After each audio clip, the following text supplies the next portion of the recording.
So இந்த கணினி, செயற்கை நுண்ணறிவு சொல்லக்கூடிய ஆர்டிஃபிஷியல் இன்டெலிஜென்ட் சிஸ்டம்கள் எந்த வரிசையில் என்ன செய்யணும் என்று கூறும் கட்டளைகளுடைய தொகுப்பு தான் இந்த அல்காரிதம் என்பது.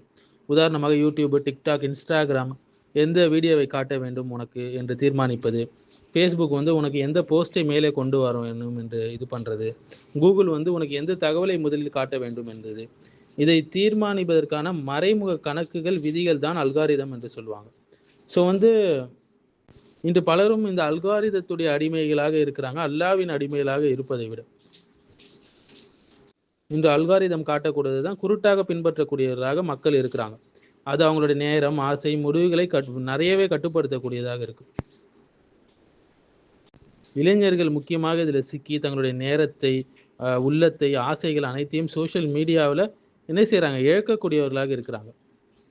நேரத்தை விழுங்கக்கூடியதாக இருக்குது இந்த டிக்டாக், இன்ஸ்டாகிராம், ரீல்ஸ் எல்லாமே. ஆனால் குர்ஆன் சொல்லுகிறது வல் அஸ்ர் என்று சொல்லுகிறது. காலத்தின் மீது சத்தியமாக மனிதன் நஷ்டத்தில் இருக்கிறான். இன்னல் இன்சான லஃபி ஹுஸ்ர். ஸோ நேரத்தை ரொம்ப பொக்கிஷமாக பாதுகாக்க வேண்டும். ஆனால் இவைகள் நம்மளுடைய நேரத்தை விழுங்கக்கூடியதாக இருக்குது. ஸோ உம்மத்து தாவா, குடும்பம், தொழில் இது அனைத்தையும் புறக்கணித்து விட்டு ட்ரெண்டை பின்பற்றக்கூடியவங்களாக மாறிட்டாங்க. உண்மையை காட்டிலும் எது வைரலாக இருக்கோ அதை நம்பக்கூடியவர்களாக இருக்கிறார்கள். இதுதான் அல்லாஹ் சொல்கிறான், பெரும்பான்மையினரை நீங்கள் பின்பற்றினா வழி தவறி போயிடுவீங்க இந்த உலகத்தில் என்று.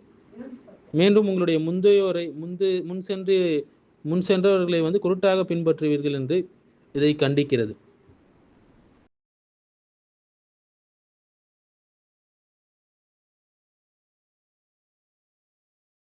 பார்க்கக்கூடிய முக்கிய ஃபித்னாவாக இருப்பது டிஜிட்டல் ஐடோலேட்ரி. அதாவது அல்காரிதத்தை இபாதத் செய்வது. அல்லாஹ்வை இபாதத் செய்வதை விட்டு அல்காரிதத்தை இபாதத் செய்வது.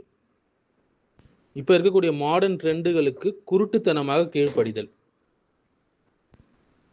அன்புள்ள சகோதரி, இன்று சிலைகள் கல் அல்லது மரத்தால் வடிவமைக்கப்பட்டதாக இல்லை. மாறாக எங்களுடைய பாக்கெட்டில் இருக்குது, திரையில் இருக்குது, மற்றும் சமூக வலைதளங்களில் மறைந்து கிடக்கிறது.